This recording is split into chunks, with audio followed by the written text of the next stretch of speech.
Do bunnies lay eggs? Let me ask you that. I mean, why do we have Easter eggs and bunnies and eggs? I don't know. But it made me think about something. How many things did you used to believe that you've now found out that are not true? So Santa.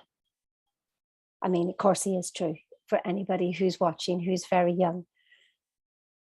But what else? I mean, I was told that, bananas, if you ate bananas really fast, that you'd have lumps in your tummy.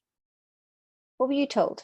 I was also told that you get married for life and you have babies and you live happily ever after. I was told that you work really hard, you get qualifications, you have a good job, then everything will be okay. What have you been told that you now know not to be true? I mean, look at this 40, 40, 40. Let's work for 40 hours a week for 40 years to end up on 40% of what you couldn't survive on in the first place. Who sat down and said that was a good idea? Who sat down and said that was a good idea? So, why do you believe everything that you believe right now? What I found out is there's only one truth. I was looking for the truth. The truth. What is the truth? And I looked and I looked and I looked. I looked in every qualification. I looked in every personal development book, listening to the gurus. There isn't a truth. There is your truth.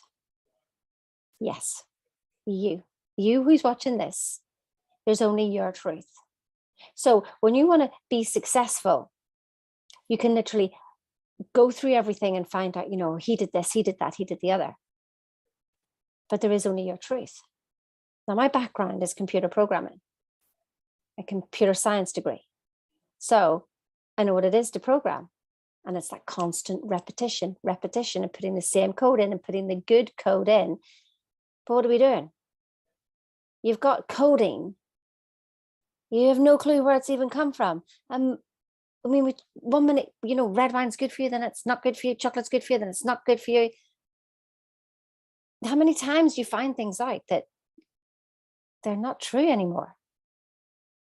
So you've got coding going on, and what you do is you then start feeding more coaching, more information, more coaching, more information on top of that bad programming. What do you think that's going to get you? It's like having an old house and with old wiring and then trying to put a new TV in and wondering why it's exploding and wondering why you're not getting anywhere. So I used to code computers. Now I code people's minds. It's not really, because we live on 3 planes, and we live on intellectual, and then we live on spiritual, and then we live on a physical. So you know it intellectually, you've done all the spiritual work, but something's not happening in the physical world. What is it? It's your operating system. Yes, your operating system. And that's got to be reprogrammed. So I went to Bob Proctor, and he showed me how to reprogram so I could find my code, because I was so full of everybody else's code. Now, I'm still working through that, just like Bob, at 87. When he passed away, he was still working through his code. He said he'd only just scratched the surface. I don't have the answers. I have my answers. I don't have your answers. You have your answers. But we've got the code to help you decode yourself, first of all, to show the errors. We clear the errors, not by counseling, but by reprogramming. Because you see the exact error, you will know exactly the code to reprogram yourself with. Wow. All that came from bunnies and eggs from me this morning. I just thought I'd share it with you. If that means anything to you, book a call with me, links in the description. And I mean, only if you're ready. If you like your programming and if you like your story, keep going with the story. But if you're fed up with the story, get yourself on a call. See you later now.